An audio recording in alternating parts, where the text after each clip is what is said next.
Hello students, welcome back to the third video of Russian Revolution. This video will help us understand what the Russian Revolution was. We will see that the Russian Revolution took place in two phases, one in the month of February and the other in the month of October. As discussed earlier, the First World War had a very deep impact on Russia. It created food crisis among the people. It caused shortage of workers, shortage of laborers, shortage of all essential goods. And also it developed a strong feeling of hatred towards Germany or anything that was German. People expressed their anger towards Germany or hatred towards Germany by renaming St. Petersburg to Petrograd. Since St. Petersburg was a German name, it was renamed as Petrograd. The February Revolution, which we will be discussing next, we see that the incidents have taken place in Petrograd. The life of the people in Petrograd was very critical. There was discrimination in the society, and the discrimination was clearly visible with the structure of the society. The city was divided into two parts, and the dividing line was the river Neva. The river Neva, the either sides of the river, that is the left bank and the right bank, constituted the two classes, different classes of the people. On the left bank were the fashionable areas, like how today the VIP areas, the kind of area we know today as, similar was the area, the fashionable areas were in Petrograd. In this fashionable area was the Winter Palace, the official buildings where the Duma met, and all the rich people lived in the left bank of the river, whereas the right bank constituted the factories, industries, and the worker quarters. So, in simple words, we can say on the left bank lived the rich, whereas on the right bank lived the poor. Now, the crisis of food, the crisis of basic amenities, was experienced mainly by the people on the right bank, that is, the poor, whereas the rich had a very comfortable and satisfied life. Now, because of this discrimination, anger was already there in the people. Then the economic crisis also led to the shutdown of many factories in Russia.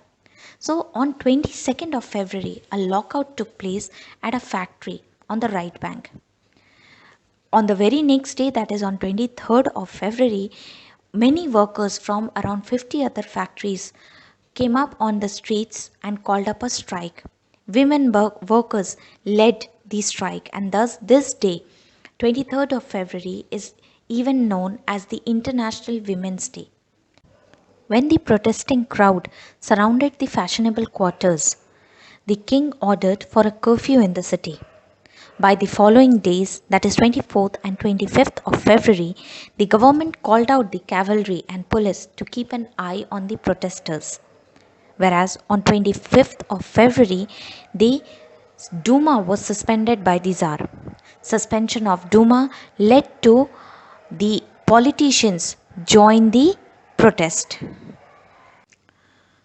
On 27th of February, the police headquarters were ransacked.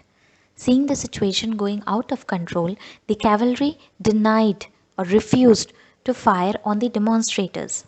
This refusal led to an officer being shot at the barracks of a regiment. Because of this action, the soldiers now united and they decided to join the striking workers. Thus, when the workers and the soldiers joined together, they formed a Soviet or a council. This was named as the Petrograd Soviet. Now, when the king lost the support of the military, obviously the power of the king declined. So, thus, now the king had no other option than to give up. So, finally, on 2nd March, the king abdicated. Abdication means giving up powers or position. So, on 2nd of March, the king abdicated. Now, you see, there is no Duma, that is the parliament which was formed. There is no king, or there is no other such leader to control the or to govern the city or country. So here the question was that who is going to govern Russia now? So the answer was the provisional government. So the provisional government came into existence, which hence then took charge of Russia. Thus, the February Revolution led to the downfall of monarchy. Restrictions on public meetings and associations were removed. Soviets were set up everywhere in Russia. The very next month, that is, in the April 1917, Vladimir Lenin returned back to Russia from his exile. On his return, he put forward three proposals, or three demands, we can say.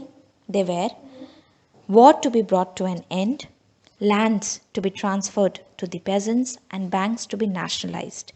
These three demands of Lenin is defined as the April thesis. These ideas or proposals of Lenin helped him to gain a lot of popularity among the people. People now were in support of Lenin more as compared to the provisional government. And thus, the provisional government saw its power reduce and the Bolshevik influence grow in the country. By July and September, we even find that the peasants started to seize the lands of the nobles. This seizing of the lands and power led to another revolution in the very next month, that is in the month of October. By September, we see that the Bolshevik influence had grown very high in Russia. On 16th October 1917, there was a unification of the Bolsheviks and the Soviet. Soviet, if you remember, constituted the workers and the military. So, both the Soviet and the Bolsheviks party came together to form a committee named the Military Revolutionary Committee. This committee was formed for the seizure of power. The committee was led by Leon Trotsky. This committee wanted to capture and seize everything that was in the fashionable area. On the other hand, the provisional government, which was led by Prime Minister Kerensky, basically included the Mensheviks. So, knowing about the Bolshevik intention, Kerensky left the city to seek for more helps from some other places. So, his leaving the city, the day was taken up as an advantage by the Bolsheviks. So, on 24th of October, when Kerensky was away, the day was taken up as the day of action, and the Bolsheviks formed Military Revolutionary Committee, attacked the Winter Palace and all the official buildings, and everything was brought under their control by the night of 24th of October. So finally, the entire region of Moscow-Petrograd area was under the control of the Bolsheviks. As an effect of the October Revolution, most of the industries and banks in Russia were nationalized by November 1917. The land was declared as social property, and peasants were now allowed to seize the lands of nobility. Use of any old aristocratic titles was banned. New uniforms were designed for the army and officials, and Russia became a one-party state. All the trade unions, business dealings, transactions were kept under the control of the party, and a process of centralized planning was introduced, which led to the economic growth of Russia. Thus, we see the October Revolution led to the Bolshevik grow in popularity in Russia.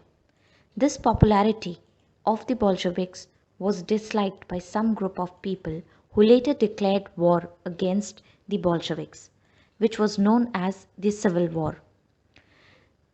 Details about the Civil War we will be discussing in the next part of our video. So till then, take care. Bye-bye.